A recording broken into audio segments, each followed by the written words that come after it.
दोस्तों, बहुत समय पहले की बात है। किसी नगरी में एक युवक रहा करता था। वह युवक बहुत ही शर्मीला था। वह इतना शर्मीला था कि जब भी उसके सामने कोई नया व्यक्ति आ खड़ा होता तो वह उससे बात तक नहीं करता था। यहां तक कि जिन्हें वह जानता था, पहचानता था, उनसे भी बात करने में उसे बहुत शर्माया करता था। वह उनसे भी ठीक से बात नहीं कर पाता था और अपनी इस समस्या के कारण वह खुद ही बहुत परेशान रहता था, क्योंकि वह अपने जीवन में कुछ कर ही नहीं पा रहा था। धीरे धीरे समय बीतता गया और समय बीतने के साथ साथ उस युवक की शर्माने की आदत भी बढ़ती चली गई, जिसके कारण वह अत्यधिक निराश रहने लगा, परेशान रहने लगा, चिंतित रहने लगा। उसे यह समझ नहीं आ रहा था कि वह अपनी इस समस्या से किस तरह से छुटकारा पाए। उसके घर वाले भी अब उसकी इस समस्या को लेकर बहुत चिंतित रहने लगे थे। वे सोचते थे, इसका क्या होगा, ये अपने जीवन में कुछ कर पाएगा भी या नहीं। जब भी वह कहीं पर काम के लिए जाता तो लोग उसके इस सीधेपन का फायदा उठाते, उसे परेशान करते। वह कुछ ज्यादा कह नहीं पाता था, जिसके कारण उसे कोई कुछ भी कह देता और वहां से चला जाता है। इन्हीं सब कारणों की वजह से उसका मन कहीं भी किसी भी काम में नहीं लगता। वह हर काम को कुछ ही दिनों में छोड़ दिया करता। उसके मन में बहुत कुछ चल रहा था। उसके मन में विचारों के तूफान उठ रहे थे। वह सबसे बहुत कुछ कहना चाहता था, लेकिन अपनी इस आदत के कारण वह किसी से कुछ नहीं कह पा रहा था। वह अंदर ही अंदर घुटता जा रहा था। सारे विचार, सारी बातें उसके मन में ही दबी पड़ी थीं। लेकिन कभी भी वह किसी से भी अपने मन की बात नहीं बताता था। जब छोटा सा बच्चा था तब उसे लोग बहुत पसंद करते थे। उसकी इस आदत को भी लोग सराहते थे। लेकिन इसी आदत की वजह से जब वह बड़ा हो गया, युवा हो गया, तो इसी आदत के कारण उसे अपना जीवन जीने में भी अत्यधिक परेशानियां उठानी पड़ रही थीं और वह युवक भी अपनी इस गलती के कारण बहुत परेशान रहता। अपनी इस एक आदत से छुटकारा पाना चाहता था। वह चाहता था कि वह लोगों से अपने मन की बात खुलकर कह पाए। जो कुछ करना चाहता है, जो कुछ कहना चाहता है, वह सबसे वह खुलकर कह सके, कर सके। लेकिन जब भी कोई दूसरा उसके सामने आता तो उसकी जुबान मानो खुलती ही नहीं। यहाँ तक कि वह अपने माता पिता के सामने भी ठीक से बात नहीं कर पाता था। केवल उसके कुछ मित्र थे जिनसे वह अपने मन की बात कर पाता था। जब भी वह किसी बात का जवाब देता तो लोग उसकी हंसी उड़ाते थे, उसका मजाक बनाते। लोग कहते हैं कि आज तो तेरे मुंह में भी जबान आ गई है। यह समस्या दिन ब दिन बढ़ती चली जा रही थी और इस समस्या के कारण अब उसके पिता भी अत्यधिक चिंतित रहने लगे थे। वह चाहते थे कि उनका बेटा भी दूसरों के सामने अपने मन की बात रख सके। लेकिन एक दिन जब अपने उस बेटे को दूसरों के सामने शर्मिंदा होता हुआ देख रहे थे, तभी उन्हें बहुत क्रोध आया और वह अपने बेटे को खरी खोटी सुनाने लगे। उन्होंने उसे इतना डांट दिया कि वह युवा लड़का अत्यधिक क्रोधित हो गया और वहां से बिना कुछ कहे वहां से चला गया। शाम हो चुकी थी और अब तक उनका बेटा घर नहीं लौटा था। माता और पिता दोनों बड़े ही चिंतित थे। वे अपने बेटे को वापस घर पर देखना चाहते थे, लेकिन युवा लड़का तो भागते भागते पहाड़ की चोटी पर जा पहुंचा था। वह वहां से नीचे की ओर झांक रहा था और ईश्वर से कह रहा था, हे भगवान, आपने मुझे ऐसा क्यों बनाया? लोग मेरा मजाक उड़ाते हैं, लोग मेरी हंसी उड़ाते हैं। जब मैं इस दुनिया में अपने मन की बात रख ही नहीं सकता, मैं किसी से कुछ कह ही नहीं सकता, तो फिर मैं इस जीवन को जी कर क्या करूंगा? जब भी मैं किसी से कुछ कहने की कोशिश करता हूं तो लोग मेरा मजाक बनाते हैं, मेरी हंसी उड़ाते हैं, यहाँ तक कि वह मुझसे कुछ भी कहकर चले जाते हैं और मैं उनका जवाब नहीं दे पाता। ऐसा जीवन जीकर मुझे क्या मिलेगा? इसलिए मैं तेरे पास आ रहा हूँ। इतना कहकर जैसे ही वह युवक कूदने की तैयारी कर रहा था कि तभी पीछे से आवाज सुनाई पड़ी, बेटा, जान देना तो बहुत आसान है, लेकिन इस जान को तुम वापस नहीं पा सकोगे। जैसे ही ये आवाज उसके कानों में पड़ी, वह पीछे मुड़कर देखने लगा। उसने जैसे ही पीछे मुड़कर देखा, उसने पाया कि एक बौद्ध भिक्षु उसके पीछे खड़े हैं। उन्हें देखकर वह डर सा गया और अपने कदम पीछे खींच लिए और चुपचाप वहां पर खड़ा हो गया। अपनी आदत के कारण वह उनसे कुछ कह नहीं पा रहा था। तभी बौद्ध भिक्षु उस युवक से कहते हैं, बेटा, क्या बात है? आखिर तुम यहाँ पर क्या कर रहे हो और तुम अपने इस जीवन को क्यों समाप्त करना चाहते हो? ये अनमोल जीवन बहुत कम लोगों को नसीब होता है और तुम्हें यह जीवन व्यर्थ लगता है। इस पर वह युवक कहता है, नहीं नहीं, कुछ नहीं, मैं तो बस यहाँ पर खड़ा होकर देख रहा था। तभी बौद्ध भिक्षु उस युवक से कहते हैं, बेटा, मैं जानता हूं कि तुम यहाँ पर क्या करने आए थे। तुम मुझसे कुछ नहीं छुपा सकते, लेकिन मैं चाहता हूं कि तुम अपनी समस्या मुझसे खुद बताओ, तभी मैं उसका समाधान तुम्हें बता पाऊंगा। यदि तुम चाहते हो कि कोई तुम्हारी मदद करे तो उसके लिए पहले तुम्हें ही आगे बढ़ना होगा। यदि तुम चाहते हो कि मैं तुम्हारी समस्या का समाधान करूं तो तुम्हें मुझे अपनी समस्या बतानी होगी, वरना मैं कुछ नहीं कर सकूंगा। उन बौद्ध भिक्षु की यह बात सुनकर वह युवक कहता है, नहीं नहीं, मैं ठीक हूं, मैं सच कह रहा हूं। उस युवक की यह बात सुनकर बौद्ध भिक्षु उस युवक से कहते हैं, ठीक है बेटा, यदि तुम नहीं चाहते कि मैं तुम्हारी मदद करूं तो कोई बात नहीं, मैं तुम्हारी बात पर विश्वास कर लेता हूं। लेकिन तुम्हें भी मेरी एक बात पर विश्वास करना चाहिए कि मैं तुम्हारी मदद के लिए ही यहाँ पर आया हूँ। तुम चाहो तो तुम अपनी समस्या मुझे बता सकते हो और मैं तुम्हारी इस समस्या का समाधान भी अवश्य करूंगा। इसका जवाब देते हुए युवक उन बौद्ध भिक्षु से कहता है, नहीं नहीं, मैं ठीक हूँ, आप जाइए। इस पर वह बौद्ध भिक्षु उस युवक से कहते हैं, ठीक है बेटा, यदि तुम चाहते हो कि मैं यहाँ से चला जाऊं तो मैं यहाँ से चला जाता हूँ, लेकिन मेरी एक बात याद रखना, मेरे जाने के बाद मैं तुम्हारी कोई मदद नहीं कर पाऊंगा और हो सकता है कि तुम्हारी मदद के लिए कोई और आगे भी ना आए। इतना कहकर बौद्ध भिक्षु पीछे की ओर मुड़े और अपने मार्ग में आगे बढ़ने लगे। वो युवक वहीं पर खड़ा होकर ये सब देख रहा था। जैसे ही वह कुछ दूर पहुंचे तभी उस युवक ने जोर से आवाज लगाई, गुरुदेव, मेरी समस्या बहुत बड़ी है, क्या आप उसका समाधान कर सकेंगे? क्या आप मुझे उसका समाधान दे सकेंगे? यह सुनकर बौद्ध भिक्षु वहीं पर खड़े हो गए और पीछे मुड़कर उन्होंने उस युवक की बात का जवाब देते हुए कहा, बेटा, इस दुनिया में कोई भी ऐसी समस्या नहीं है जिसका कोई समाधान ना हो। यदि तुम मुझे अपनी समस्या बताओगे तो मैं उसका समाधान अवश्य करूंगा। तभी वह युवक उन बौद्ध भिक्षु से अपनी समस्या बताते हुए कहता है, गुरुवर, मेरी एक बहुत बड़ी समस्या है कि मैं शर्मिला हूं, जिसके कारण मैं किसी से कोई बात नहीं कर पाता। यहां तक कि मैं अपने मन की बात भी किसी को नहीं बता पाता। जब भी मैं किसी से बात करने की कोशिश करता हूं तो लोग मेरा मजाक उड़ाते हैं, मेरी हंसी उड़ाते हैं। जब भी मुझे कोई खरी खोटी सुनाता है, उलटी सीधी बातें करता है, तो मैं उनका जवाब नहीं दे पाता। मैं लोगों की तरह चालाक बनना चाहता हूं, लोगों की तरह बातों का जवाब देना चाहता हूं, अपने मन की बात करना चाहता हूं। मैं इस दुनिया के साथ कदम से कदम मिलाकर आगे बढ़ना चाहता हूं। क्या इसका कोई समाधान है? उन बौद्ध भिक्षु ने उस युवक की सारी बातें ध्यानपूर्वक सुनी और फिर जवाब देते हुए कहते हैं, बेटा, जरूरत से ज्यादा शर्मीला होना, इसका अर्थ यह है कि तुम्हारे अंदर कोई डर है जिसे तुम पहचान नहीं पा रहे हो, जिसका कारण उसका समाधान करने में भी असमर्थ है। शर्म करना अलग बात है और डरना अलग। जब हमारे भीतर डर होता है तब हम कहीं भी किसी से भी कोई भी बात नहीं कर सकते। हमें चारों तरफ केवल डर ही नजर आता है और हम हर जगह से डरते ही रहते हैं। लेकिन इसे शर्माना नहीं कहते।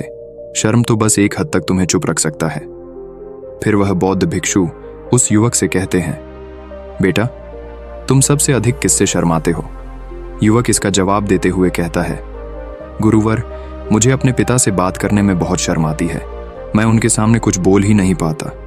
तभी वह बौद्ध भिक्षु उस युवक से कहते हैं, अच्छा, तो ये बताओ, जब तुम अपने पिता से बात कर रहे होते हो या फिर बात करने का प्रयास करते हो तो तुम्हारे मन में कैसे ख्याल आते हैं? युवक इसका जवाब देते हुए कहता है, गुरुवर, जब भी मैं अपने पिता से बात करने का प्रयास करता हूँ तो मुझे ऐसा लगता है कि मानो मेरे पिता अभी मुझे डांट देंगे, मुझ पर क्रोध करेंगे, मुझसे नाराज हो जाएंगे और कहीं ना कहीं मुझे ये भी लगता है कि मैं कुछ गलत बात ही करूँगा। यहाँ तक कि मेरे मन में ऐसे भी ख्याल आते हैं कि शायद मेरे पिता मुझसे प्यार ही नहीं करते। परंतु गुरुवर, आप कहते हैं कि शर्म अलग है और डरना अलग बात है, तो क्या कोई ऐसा उपाय है जिससे मुझे डर ही ना हो? क्या कोई ऐसा रास्ता है जिससे मेरे अंदर का ये डर पूरी तरह से समाप्त हो जाए? कृपा करके मुझे इस समस्या का समाधान बताइए। मुझे अपने इस डर से बाहर निकलना है। मुझे लोगों की तरह अपने इस जीवन को खुलकर जीना है। उस युवक की यह सारी बातें सुनकर बौद्ध भिक्षु उस युवक से कहते हैं, जाओ और अपने पिता से कहो कि मुझे कुछ काम करना है और उसके लिए मुझे आपसे कुछ धन चाहिए। यदि तुम उनसे धन मांगने में कामयाब हो गए तो मैं तुम्हें तुम्हारी समस्या का समाधान अवश्य बताऊंगा। वह युवक काफी घबरा गया। उसने उन गुरुवर से कहा, हे गुरुवर, मुझे यह कार्य न दीजिए। मैं उनसे कुछ नहीं कह पाता। उनके सामने तो मेरी बोलती तक बंद हो जाती है। मैं उनसे धन भला कैसे मांगूंगा? ये बात सुनकर बौद्ध भिक्षु उस युवक से कहते हैं, तब तो तुम्हारी समस्या का कोई भी समाधान नहीं है और ना ही तुम कभी भी अपने जीवन को खुलकर जी पाओगे। ये बात सुनकर युवक उन भिक्षुओं से कहता है, गुरुवर्ग, ऐसा ना कहे, कृपा करके मुझे कोई और कार्य बताइए, कोई ऐसा कार्य जिससे मेरे अंदर का डर पूरी तरह से समाप्त हो जाए। कोई ऐसा समाधान बताइए। इसका जवाब देते हुए वह बौद्ध भिक्षु उस युवक से कहते हैं, बेटा, यदि तुम्हें अपने अंदर के डर को समाप्त करना है तो पहले तुम्हें मेरा यह कार्य करना होगा जो मैंने तुम्हें कहा है। वह युवक घबराकर काफी देर सोच विचार करने के बाद पुन गुरुवर से कहता है, ठीक है, यदि आप चाहते हैं कि मैं इस कार्य को करूं तो मैं इसे करने का पूरा प्रयास करूंगा। इतना कहकर वह युवक अपने घर लौट जाता है। उसे देखकर उसके माता पिता बहुत खुश हो जाते हैं और वह युवक अपने पिता से डरते डरते कहता है, पिताजी, मुझे आपसे कुछ बात कहनी है। इस पर उसके पिता कहते हैं, बोलो क्या बात है। युवक आगे कहता है, पिताजी, मैं कुछ काम करना चाहता हूं और उसके लिए मुझे आपसे कुछ धन चाहिए। क्या आप मुझे कुछ धन दे सकते हैं? इतना सुनकर उस युवक के पिता ने उसकी ओर ध्यान से देखा। काफी देर देखने के बाद वह खुशी से झूम उठे और तुरंत ही उन्होंने कुछ धन अपने पुत्र के हाथों पर रख दिया और कहने लगे, बेटा, इतना धन काफी है कि तुम्हें और चाहिए। इसके जवाब में वह युवक अपने पिता से कहता है, नहीं नहीं पिताजी, इतना काफी है, मैं इतने से काम चला लूंगा। वह युवक को उस धन को लेकर तुरंत दौड़ा दौड़ा उन बौद्ध भिक्षु के पास लौटा और जो धन उसने अपने हाथों में ले रखा था उसे दिखाते हुए वह कहता है, गुरुवर, जैसा आपने कहा था मैं धन लेकर आपके पास आ चुका हूं। मैंने अपने पिता से धन मांग लिया है। अब मुझे आप मेरी समस्या का समाधान बताओ। तभी बौद्ध भिक्षु उस युवक से कहते हैं, अरे इतनी जल्दी क्या है, अभी तो तुम्हें मेरे लिए एक और काम करना है, तभी मैं तुम्हें तुम्हारी समस्या का समाधान अवश्य बताऊंगा। और यदि तुम मेरे लिए इस कार्य को पूरा नहीं कर सके तो मैं तुम्हें कभी भी तुम्हारी समस्या का समाधान नहीं बताने वाला। तभी वह युवक उन बौद्ध भिक्षुओं से कहता है, हे गुरुवर, अभी तो मैंने आपके लिए एक काम किया है, अभी आप मुझे एक और काम करने के लिए कह रहे हैं। तभी बौद्ध भिक्षु उस युवक से कहते हैं, हाँ, तुम्हें मेरे लिए एक और काम करना ही होगा। वह युवक एक बार फिर से काफी देर सोच विचार कर उन बौद्ध भिक्षु से कहता है, अच्छा ठीक है, बताइए अब मुझे क्या करना है। इसके जवाब में बौद्ध भिक्षु उस युवक से कहते हैं, जाओ और यह धन जो तुमने अपने पिता से मांग कर लाया है, इस धन को वापस अपने पिता को लौटा दो और साथ साथ ये भी कहना कि पिताजी, मैं अभी काम नहीं करना चाहता हूं, लेकिन जब समय आएगा तो मैं आपसे यह धन वापस ले लूंगा और उससे अपना काम पूरा करूंगा। यह बात सुनकर युवक एक बार फिर से ऊपर से नीचे तक पूरी तरह से कांप गया और कहने लगा, गुरुवर, आप मुझे कोई और काम सौंप दीजिए, मैं उसे जरूर करूंगा। लेकिन अब यदि मैं धन लेकर उनके पास वापस गया तो वह क्या सोचेंगे मेरे बारे में? मैं तो शर्मिंदा हो जाऊंगा उनके सामने। इसलिए गुरुवर, कृपया करके मुझे कोई और काम दे। तभी बौद्ध भिक्षु उस युवक से कहते हैं, बेटा, जो काम मैंने तुम्हें सौंपा है तुम्हें उसी कार्य को पूरा करना होगा, अन्यथा तुम्हारी समस्या का समाधान मैं तुम्हें नहीं बताने वाला। काफी देर सोच विचार करने के बाद वह उन बौद्ध भिक्षु से कहता है, ठीक है गुरुवर, मैं वापस जाता हूं और ये धन लौटाकर मैं अब भी आता। वह तुरंत दौड़ा अपने पिता के पास वापस लौटा और उसने अपने पिता से कहा, पिताजी, मैं यह धन अभी नहीं लेना चाहता, अभी ये धन आप मुझसे वापस ले लीजिए। जब मुझे कोई काम पड़ेगा तो मैं आपसे ये धन वापस ले लूंगा। उसके पिता ने उस युवक की तरफ घूर घूर कर काफी देर तक देखा और फिर मुस्कुराते हुए कहने लगे, बेटा, मैं समझता हूं कि किसी भी काम को शुरू करने से पहले हमें उसके बारे में जानकारी इकट्ठा करनी चाहिए। उसके बारे में समझना जरूरी है। कब, क्या, कैसे और कब तक करना है, इसके बारे में भी हमें जानकारी लेनी जरूरी है। कोई भी काम ऐसे ही नहीं शुरू किया जा सकता, उसमें हम नहीं होंगे या फिर नहीं, इसका भी अनुमान हमें लगाना पड़ता है।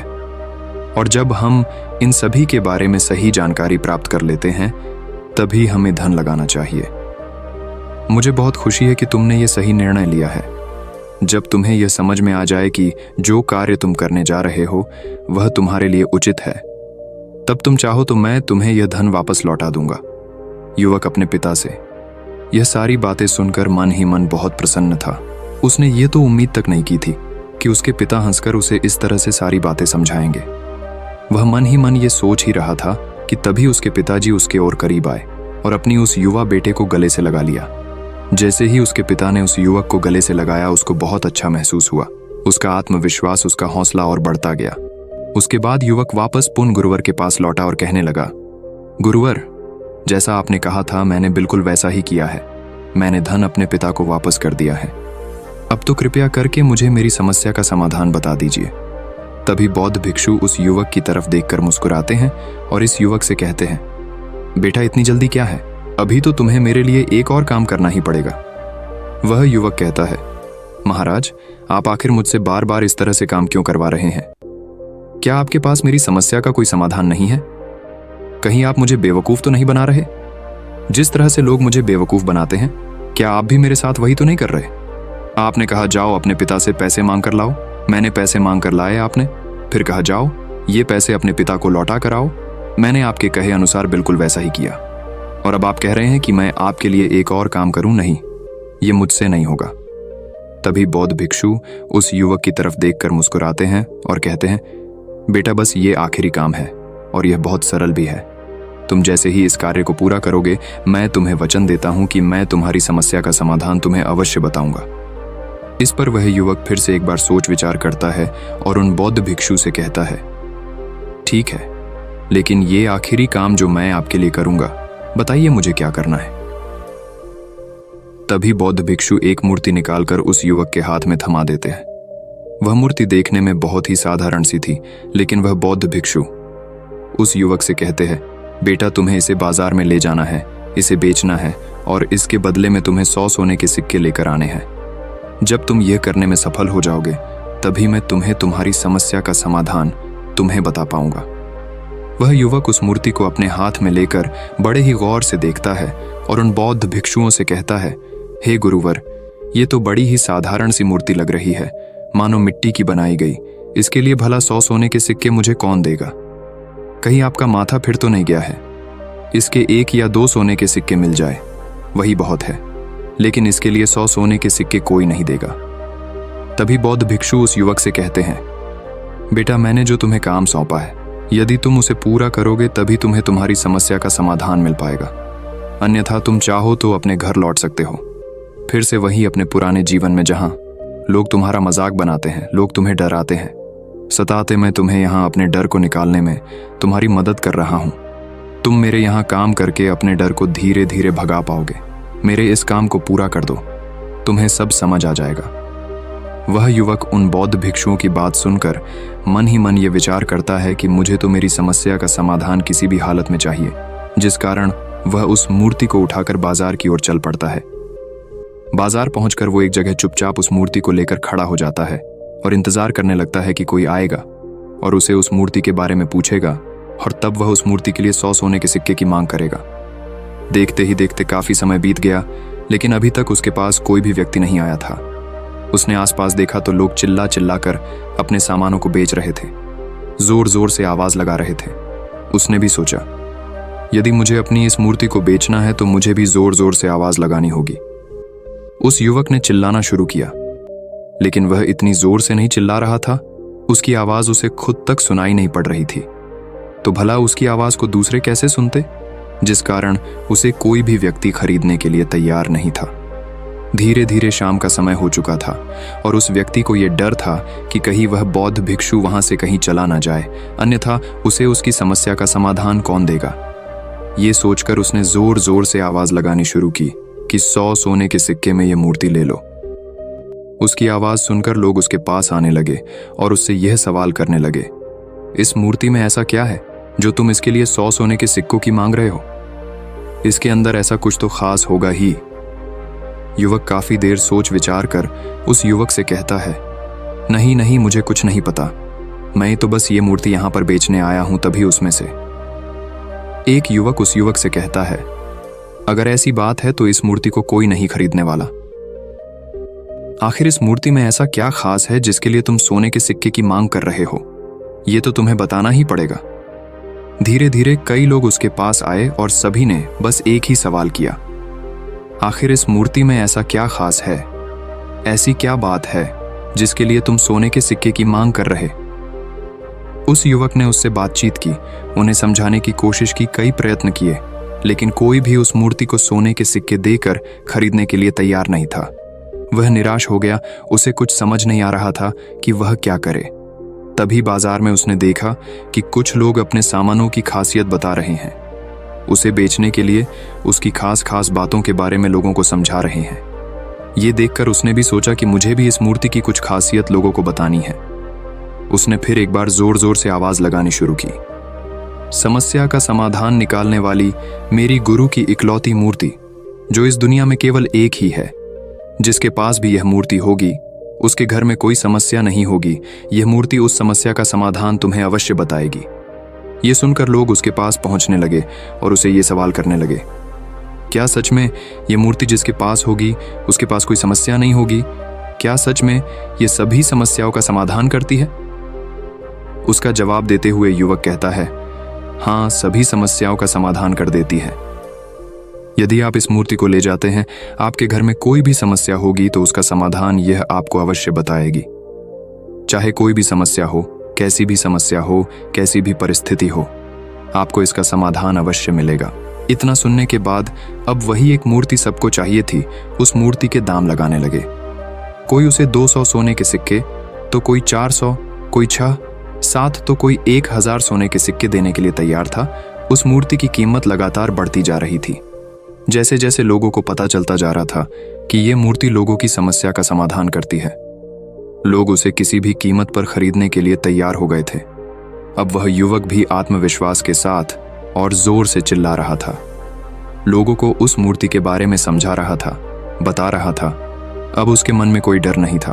वह लोगों को उस मूर्ति के बारे में पूरे आत्मविश्वास के साथ बिना घबराए उस मूर्ति की खासियत बताने में लगा हुआ था, जिसके कारण लोग उस पर भरोसा कर रहे थे और वह भरोसा लोगों की नजरों में नजर भी आ रहा था। जैसे जैसे अंधेरा होता गया, लेकिन लोगों की भीड़ मानो कम होने का नाम ही नहीं ले रही थी।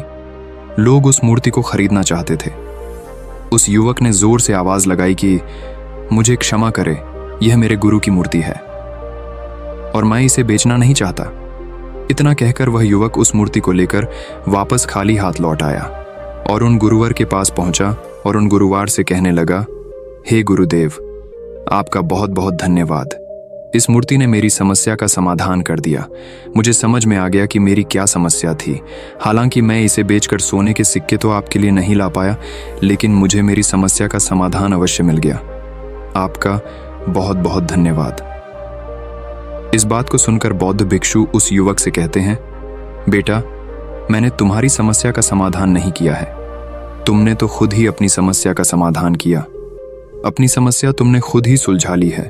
तुम्हारे मन में हजारों सवाल थे, मैं ये करूंगा तो लोग मेरे बारे में क्या सोचेंगे, यदि मैं अपना मुंह खोलूंगा तो लोग मेरे पर हंसेंगे, यदि मैंने मुंह खोला तो मैं कुछ गलत ही करूंगा। ऐसे कई सारे विचार तुम्हारे मन में थे, ऐसे कई सारे डर तुमने अपने मन में पाल रखे थे। लेकिन जब इस मूर्ति के बेचने के दौरान तुमने उन हजारों लोगों का सामना किया, उनके सामने खुलकर अपनी बात रखी, उनके सामने खुलकर वह कहा जो तुम्हें कहना था, तो तुम्हारे मन का डर खुद खुद समाप्त हो गया। जिसे तुम शर्मा ना कहते थे, वो अपने आप ही तुम्हारे भीतर से कहीं गायब हो गया। युवक अपने गुरु की यह बात सुनकर अपने गुरुवार से कहता है, गुरुवर, आप सही कहते हैं। आपने आज मेरे मन में वो विश्वास जगा दिया है जिसे मैं अब अपने जीवन में कुछ भी हासिल कर सकता हूं। आपका बहुत बहुत धन्यवाद। डर को धीरे धीरे खत्म करने से ना ही आपको शर्म आएगी और ना ही डर लगेगा, और जब आपके भीतर का डर हमेशा के लिए समाप्त हो जाएगा तो आप अपने जीवन में जो भी कुछ करना चाहते हैं, जो भी कुछ पाना चाहते हैं, उसका रास्ता आपके लिए पूरी तरह से साफ हो जाएगा और आप अपने मार्ग पर तेजी से आगे की ओर बढ़ने में सक्षम भी हो जाएंगे। इसलिए लोग क्या कहते हैं, क्या कहेंगे, ये सब छोड़ दीजिए और खुद पर विश्वास कीजिए, क्योंकि आप ही हैं जो अपने इस डर का सामना कर सकते हैं। दोस्तों, सच्ची श्रद्धा से कमेंट में नमो बुद्धाय जरूर लिखिएगा। इस वीडियो को लाइक करें तथा अपने दोस्तों के साथ शेयर करें और हमें सब्सक्राइब करना ना भूलें। और हाँ, इस वीडियो से कोई भी सवाल है तो आप कमेंट में पूछ सकते हैं। अगर कोई नहीं है तो आप कमेंट में नमो बुद्धाय लिखना ना भूलें, क्योंकि आपकी कमेंट से हमें वीडियो बनाने का मोटिवेशन मिलता है। धन्यवाद।